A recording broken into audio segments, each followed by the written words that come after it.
Nós estamos, tecnicamente e conceitualmente, nós estamos no estado de exceção. Todos os professores, os acadêmicos que estudaram ciência política, que estudaram no direito internacional, nacional, se calarem. É um silêncio, é uma submissão dos senadores sentindo, porque tem rabo preso, que devem ter feito alguma bobagem na sua trajetória e tem medo de reação do próprio judiciário. Quando você não tem mais justiça no seu país, ou qualquer pessoa no mundo que não tem justiça e que acha que tem direitos estão sendo violados, elas vão buscar onde tem. Geralmente é nos Estados Unidos da América. Eu acho que existe uma engrenagem funcionando para que o imobilismo continue em movimento, que é o título do livro do Marcos Nobre. O fato da Lava Jato não ter dado certo é muito frustrante para todos os brasileiros. Se a gente consegue se livrar desse demônio, que é essa visão de que o Estado não quebra, de que pode gastar à vontade, as instituições estão comidas pela corrupção, isso é falta de comando. Mas olha só como eu falo que o Brasil está na UTI. Me diga hoje aí, Cristian, um projeto dentro do Congresso Nacional que você destacaria como realmente importante para o país. Pode falar. Olá, começa agora o Pode Falar. Hoje vamos olhar para o Brasil sem paixões, pelo menos tentar olhar para o Brasil sem paixões e sem filtros.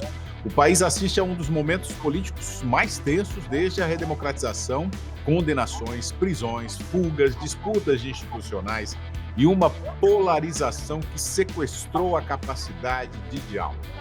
Enquanto Lula e Bolsonaro monopolizam o debate, questões fundamentais como educação, economia e o futuro das instituições ficam em segundo plano. Para entender o que está acontecendo e para onde o país caminha, eu converso agora com o cientista político Christian Lobauer, que já é sócio desse programa. Christian, obrigado mais uma vez. Prazer estar contigo, William, mais uma vez. O que não falta é assunto nesse país, né? O STF, Christian, ele concluiu os processos, né, relacionados a 8 de janeiro e os condenados agora seguirão para cumprimento das penas, né? Na sua avaliação, o que esse desfecho representa para a democracia brasileira? Estamos fortalecendo instituições ou apenas aprofundando as tensões? Bom, William, eu sempre tento tentar fazer a análise mais fria, mais serena, vamos dizer assim, do quadro, mas assim, eu pertenço com muita clareza, eu pertenço ao grupo das pessoas que acham que esse que não houve nunca uma tentativa de golpe, como consequência, esse processo é um processo político desde o início, ele carece de coisas básicas como respeito ao devido processo legal, entre muitas outras coisas que eu não vou entrar em detalhe. É um processo político por excelência e, como consequência, os resultados e as condenações apontam tecnicamente, para mim, para um estado de exceção. Simples assim. Então, nós estamos, na minha modesta opinião, tecnicamente e conceitualmente, porque eu vou em cima dos conceitos da ciência política que estão no dicionário, tá certo? E naquilo que eu modestamente conheço como direito básico, o direito constitucional que o sujeito aprende nos primeiros 2 meses do primeiro ano da faculdade de direito. Nós estamos no estado de exceção. Então, o resultado desse julgamento, desde o início, já estou dizendo que isso não é sério, é um resultado que fecha um ciclo e que entrega o Brasil, respondendo a sua pergunta, a um ambiente de enfraquecimento das instituições. Grave, grave, bem grave. E como é que você avalia, Christian, o impacto, né? O impacto tanto político quanto simbólico dessa condenação de oficiais de alta patente, como os generais Augusto Heleno, Paulo Sérgio. Isso muda a relação das Forças Armadas, entre Forças Armadas e política?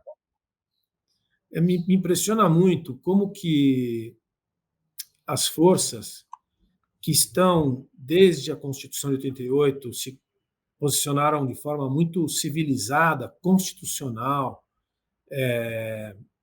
e como deve ser, né? Respeitando ao exercício democrático e à vontade do chefe de Estado, e assim por diante, e da sociedade, em não intervir nas decisões democráticas do sistema democrático, das instituições e dos três poderes, etc. Me surpreende muito eles não fazerem nenhuma carta, nenhuma manifestação dentro das regras do jogo que, que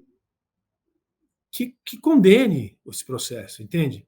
Isso tem acontecido não só nas Forças Armadas, mas o que talvez seja ainda mais grave, que me incomoda pessoalmente, muito e profundamente é todos os professores, os acadêmicos, muitos meus colegas até da minha geração que estudaram ciência política, que estudaram no direito internacional, nacional, se calarem diante disso, entende? Não vê um artigo, você não vê um comentário, não vê uma entrevista. As forças também. As forças não estão lá para ficarem quietas, elas têm direito de se manifestar dentro da ordem. É um silêncio, é uma submissão, é uma, é uma impotência, assim, é um exercício de conveniências. Acho que essa é a melhor maneira de se definir. Um exercício mesquinho de conveniências que me deixam muito entristecido, porque, assim, pela enésima vez, eu digo isso em todos os lugares que eu vou, eu não sou bolsonarista, nunca fui e nunca vou ser. Assim como não sou lulista, não sou petista, não sou nenhum ista, mas eu sou institucionalista. E todos os brasileiros institucionalistas deviam estar indignados com isso, principalmente aqueles que têm posição de destaque, autoridade e poder. E estão todos mudos, entende? Você vê uma coisinha ali, uma coisinha aqui, mas é Lobão, impressionante. isso tem a ver com o temor do STF? Tem, Das tem. canetas do STF, principalmente Claro, do ministro tem a Alexandre de ver com. Moraes? É a tradicional política do medo, é lógico que sim. E quem é que tem medo? Vamos começar do começo. Quem é que tem medo? Primeiro, os senadores têm medo, porque na Constituição a gente sabe o que faz um juiz ou um grupo ou uma decisão ou o STF de uma forma geral se manter dentro do seu quadrado, vamos dizer assim, é o Senado Federal, de acordo com a Constituição. Os senadores se calaram nesses anos todos. O Senado não cumpriu sua função. Por mais de 55 pedidos de questionamento e até de impeachment do juiz Alexandre de Moraes, não foram nem considerados, colocados em pauta. Então começa pelo Senado. Por que o senador se intimida? Ou por que o Senado, como instituição? Porque tem senadores que falam, mas é uma minoria. Por que o senador se intimida? Porque tem rabo preso, que deve ter feito alguma bobagem na sua trajetória e tem medo de reação do próprio judiciário. Então esse é o primeiro problema. O segundo problema, por que as pessoas que têm autoridade, que têm posição, também, muitas vezes, por conveniência, ficam quietos? Porque tem medo de arrumar problema para si. Por quê? Porque as reações do judiciário e do senhor Moraes, em particular, têm sido pessoais, vão no CPF da pessoa. As pessoas começam a se intimidar. Então, eu vejo gente, e vou mais, na mídia. A mídia tradicional não está, mas há muito tempo, se posicionando e questionando decisões dessa natureza, desse julgamento, dos procedimentos irregulares e inconstitucionais. Mas há muitas mídias das redes sociais, como essa nossa, por exemplo, em que as pessoas, e eu convivo nesse ambiente hoje em dia, as pessoas se autocensuram, vamos dizer assim. Então, aparece lá, você tem que fazer um comentário, você tem que fazer ali, aparece uma pauta, o sujeito fala assim, vamos comentar, mas é melhor não passar desse ponto. Por quê? Porque já tem casos de gente instituições e pessoas que foram chamadas na Polícia Federal. Então, isso você me chama isso de que estado que é esse de coisas? É um estado de exceção. Ora, bolas. Pois é, mas aí, quando você diz para mim que os senadores estão se calando, né, por conta de um possível rabo preso, não só eles, como a família desses senadores, né? Isso pode ocorrer também. Aí nós vamos à base dessa questão, que é a eleição, o voto, né, a escolha desses senadores que estão lá ocupando os cargos, né? Hoje em dia fica uma.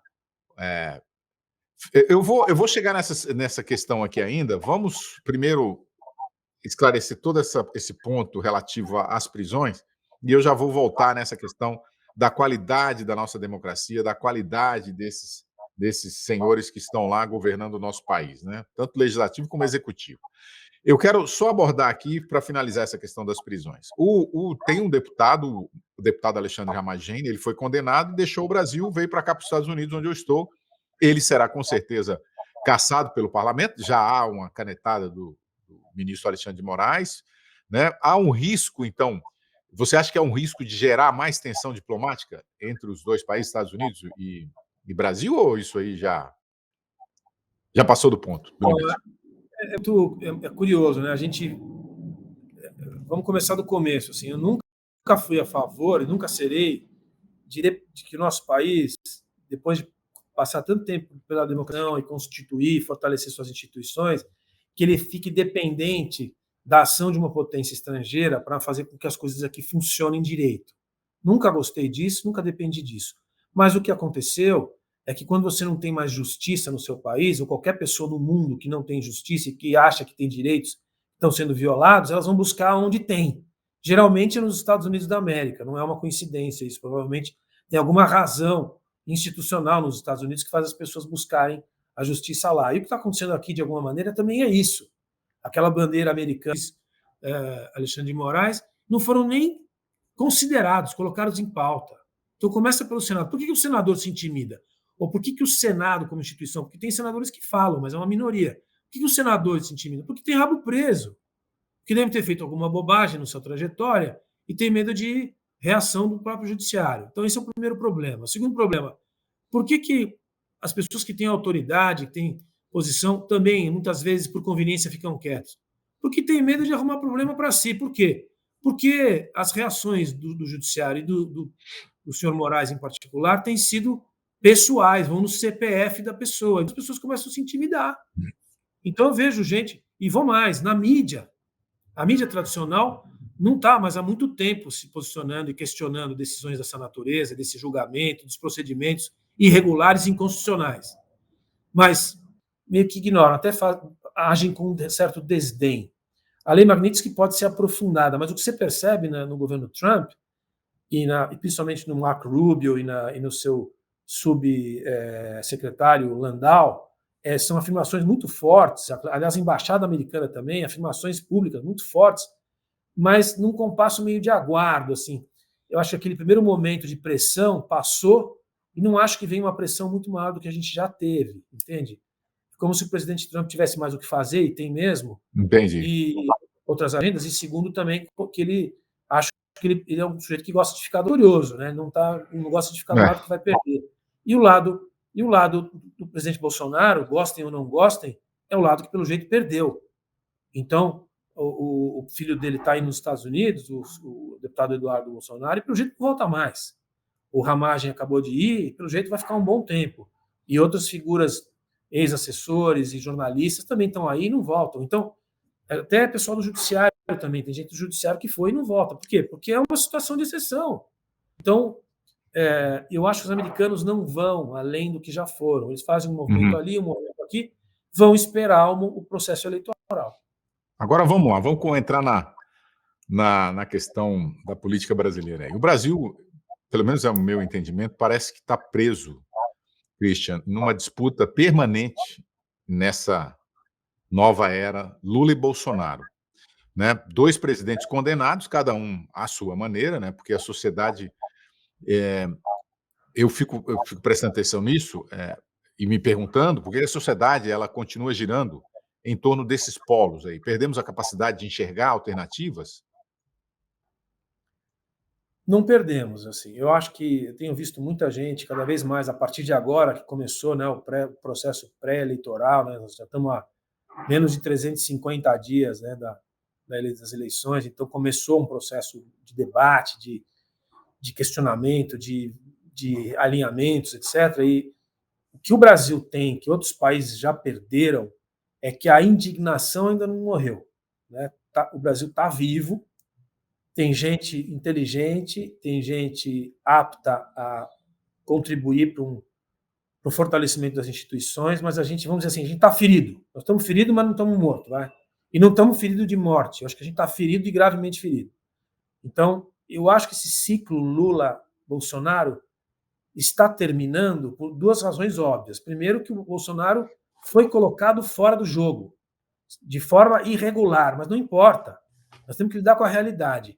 Ele está fora do jogo político, ponto. Ele não vai ser candidato, não acho que os filhos terão condição de competir de forma competitiva, nem a esposa, nem os filhos. Acho que isso é uma realidade que a gente tem que colocar na mesa.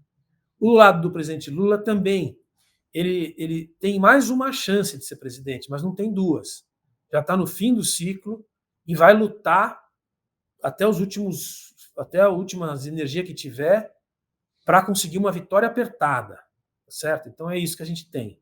O ideal, que seria a solução para todos os problemas, e todos os problemas não, para começar o processo de solução. Começar o processo de solução. É sair desse ciclo e entrar num ciclo de alternância de poder, que viria certamente do lado dos governadores que são candidatos e, por sua vez, uma renovação dos quadros políticos.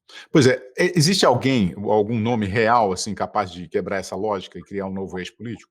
Porque ou o sistema está montado aí para impedir exatamente o surgimento de lideranças fora desse conflito? Eu acho que tem. Eu acho que se tem alguma coisa boa nesse quadro, é que você pega aí, vou falar alguns nomes aqui, de políticos da nova geração, que são muito melhores do executivo, que são muito melhores do que as gerações anteriores. Comprovadamente. O Ratinho fez um bom governo, 2 bons mandatos no Paraná. O Zema fez 2 governos, bons mandatos. Estou falando de números, tá? Não estou falando de que ele é bonitinho, que a gente gosta dele, que ele é do partido do meu amigo, não. São números, são entregas, é investimento, infraestrutura, sistema regulatório melhor. Ratinho fez 2 governos no Paraná. O Zema fez 2 governos em Minas. O Tarcísio fez um primeiro governo. Ele é unanimidade em São Paulo. Se ele for candidato a governador, ele está reeleito, não tem adversário. São estados importantes. O Riedel está no segundo governo no Mato Grosso do Sul. O próprio Eduardo Leite, que é uma figura já mais meio central, assim, fez também um governo razoável no Rio Grande do Sul. Então, Santa Catarina tem um governo razoável. O próprio Piauí, se você quiser pegar um caso bem exótico, o governador do PT, é um bom governador. É um PT fora da curva. Então, você tem uma série de governadores bons e tem, para a presidência da República, alguns nomes que são esses que eu estou falando. Tarcísio, Zema, Ratinho, Caiado, que esse da velha geração, mas é um bom político, vamos dizer, de uma geração importante, um homem que tem um histórico de boa política. Tem nomes bons. Esses nomes vão se juntar no segundo turno. Isso é uma coisa que está acontecendo já. Existe diálogo formal entre os governadores. Eles vão sair à presidência, quem for, e no segundo turno vão se apoiar. Tá certo? Isso não significa vitória, isso significa uma força relevante de aliança com o governador. Pois é, mas aí a gente não continua com a polarização? Você falou, porque vai ter o Lula muito forte do outro lado e um possível Tarcísio do outro que representa, ou pelo menos bebe da fonte, a mesma fonte que o Bolsonaro bebia. Não há um certo jogo por trás disso aí, não? Quanto mais a sociedade se degrada nessa guerra, mais o sistema político parece sobreviver, a gente lucrando com esse caos. Parece que eu estou exagerando, ou existe uma engrenagem mesmo que mantém isso funcionando para estar sempre polarizado? Não, eu acho que existe uma engrenagem funcionando para que o imobilismo continue em movimento, que é o título do livro do Marcos Nobre, que eu gosto muito, sempre cito o livro dele, embora ele seja de um grupo ideológico diferente. O livro é muito bom, que mostra como é que o PMDB participou da história política nos últimos 40 anos e participou de praticamente todos os governos. O imobilismo em movimento.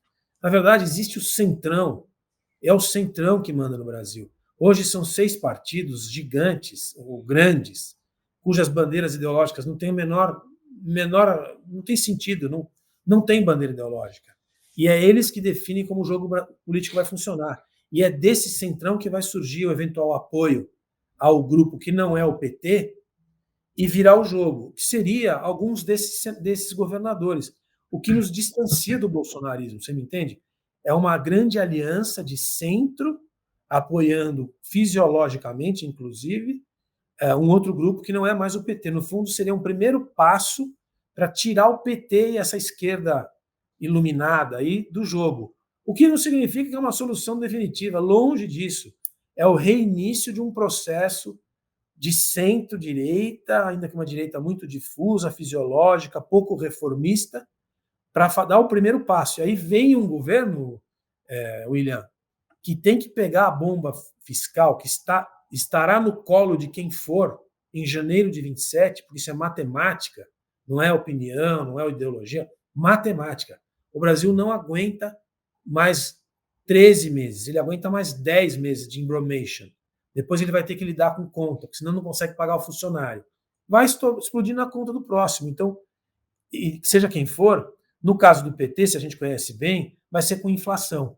Nós vamos voltar para 1992. Se for no grupo que vem, que a gente acha que é um grupo menos irresponsável, vai ser com arroxo, com crise, com greve, funcionário parado, tá certo? Mas é um reinício de uma montagem menos irresponsável para o Brasil voltar ao eixo. Eu só consigo ver esses dois cenários. Tá, eu estou te perguntando isso, Christian, porque a minha percepção é que a eleição já está formada, sabe? Já está formatada para ser mais do mesmo, uma disputa que mantém tudo exatamente como está. Eu sempre tenho essa impressão. Eu estou no jornalismo, o Christian, há quase 40 anos, né? E vejo o país repetir o mesmo ciclo, né?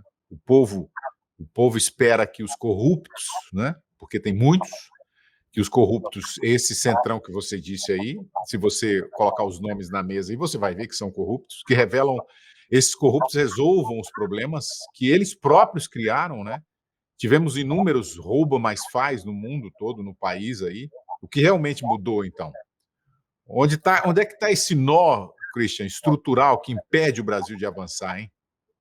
Olha, o que eu acredito, essa sua pergunta é a melhor, ela vai tomar aqui mais um programa inteiro, mas voltando ao início da pergunta, assim, o que eu acredito é que o Brasil, primeiro que a Lava Jato, o fato da Lava Jato não ter dado certo é muito frustrante para todos os brasileiros, independente de detalhes que nós não vamos entrar agora.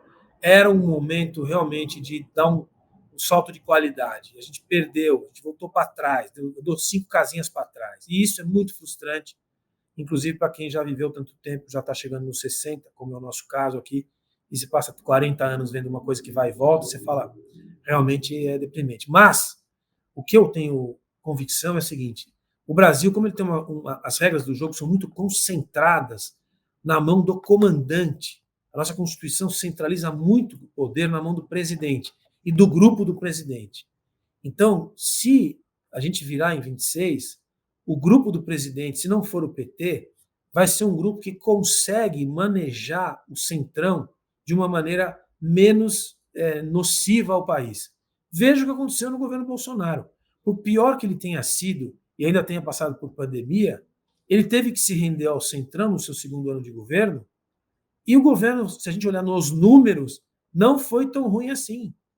Então, se a gente consegue se livrar desse demônio, que é essa visão mais do que torta que essa gente tem de que Estado não quebra, de que pode gastar à vontade e que as instituições estão comidas pela corrupção, faz a lista aí dos últimos 3 semanas.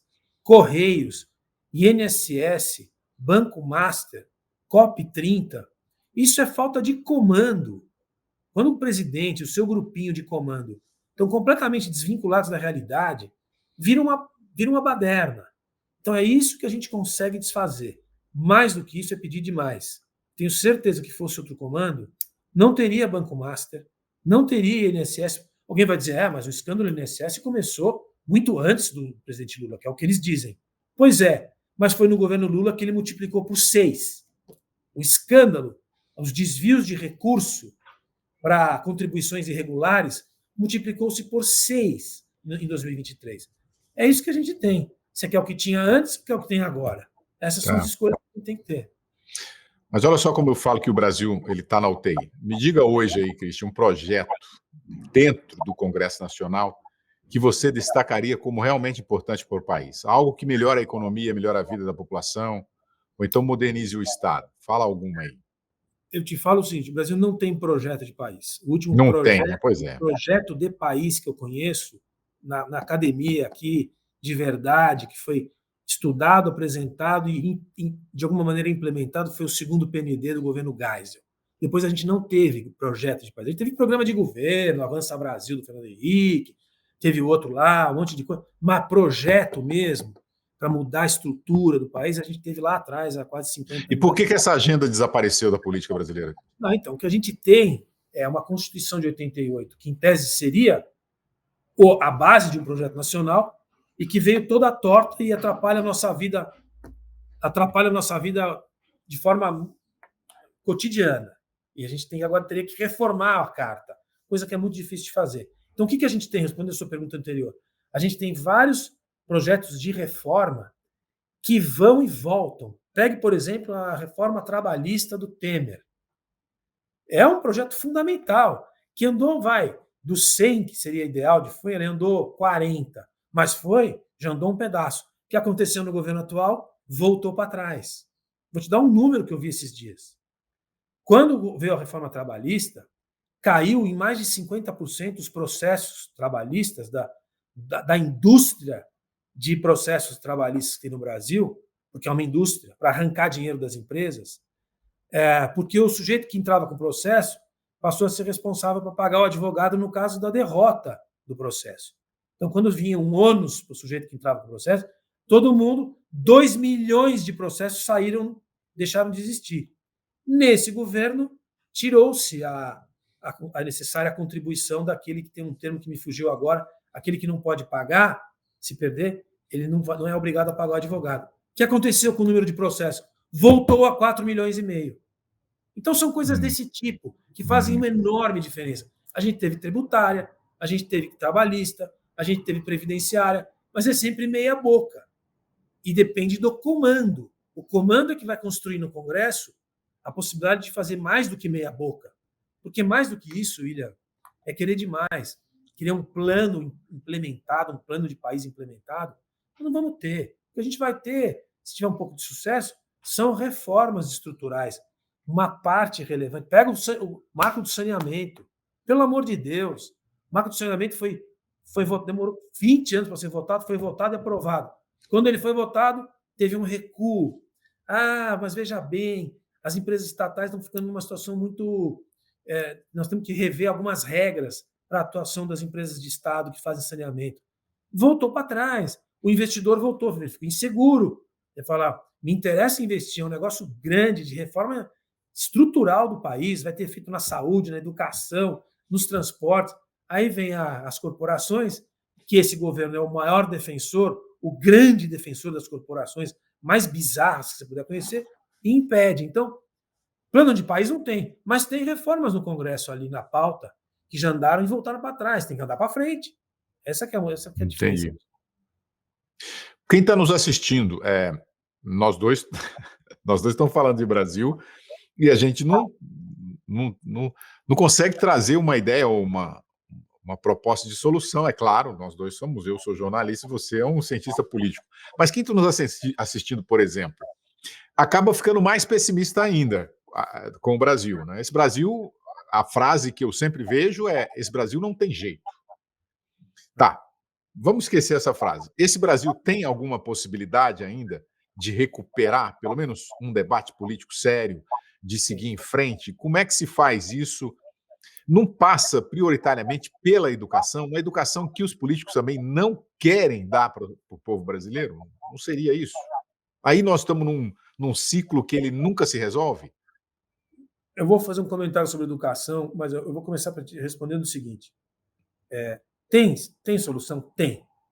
O Brasil tem. Porque eu vou te dizer, o nosso sentimento no Brasil é o seguinte, de todos nós. Um dia você acorda de manhã, lê o noticiário, ou vê alguma notícia específica e fala: ninguém segura esse país. Eu tenho esse sentimento dia sim, dia não, em coisas do tipo.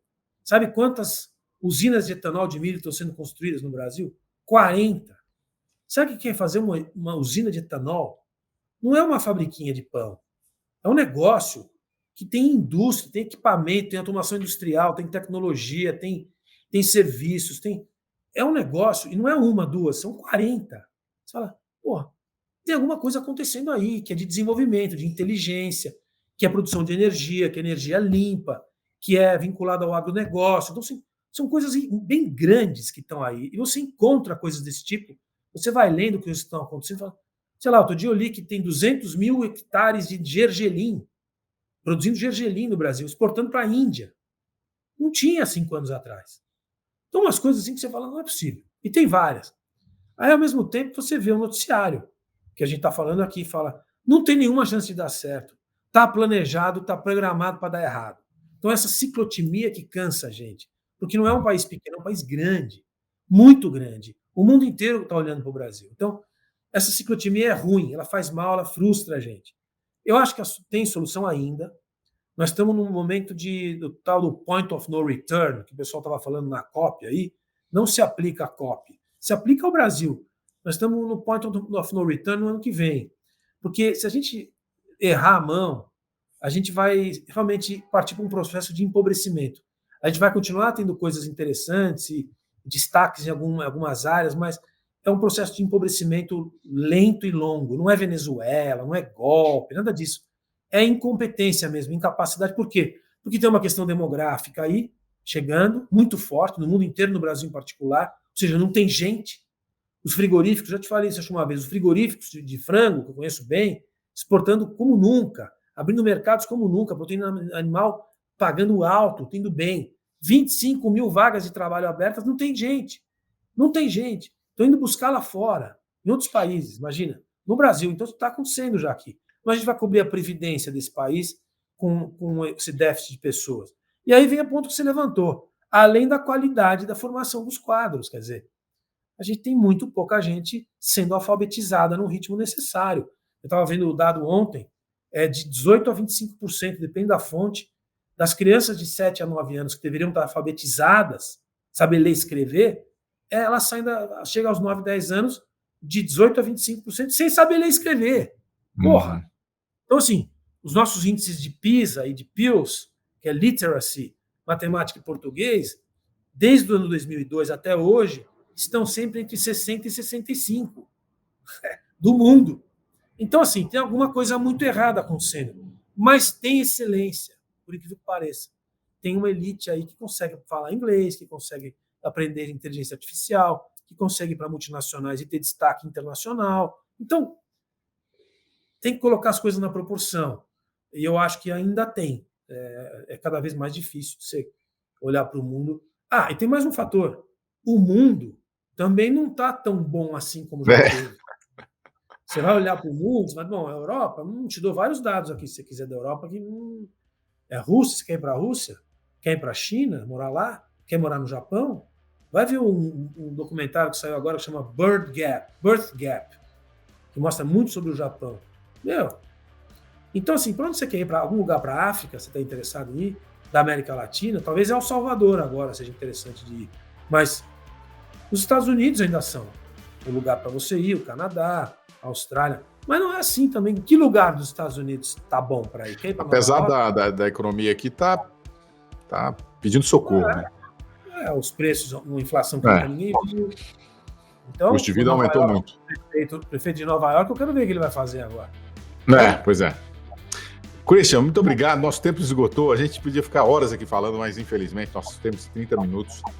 Ô, Lobão, você sabe que você acredita que eu espero... Demais, falo demais, tem que me cortar. Eu falo demais, você tem que me cortar. Aí.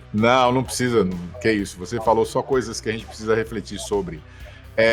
Você acredita que eu espero que o debate público no Brasil consiga sair desses extremos que nós falamos aqui na nossa entrevista e reencontrar caminhos possíveis para esse nosso país, viu?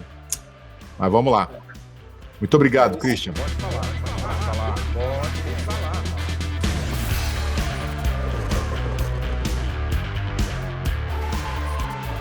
Pode falar.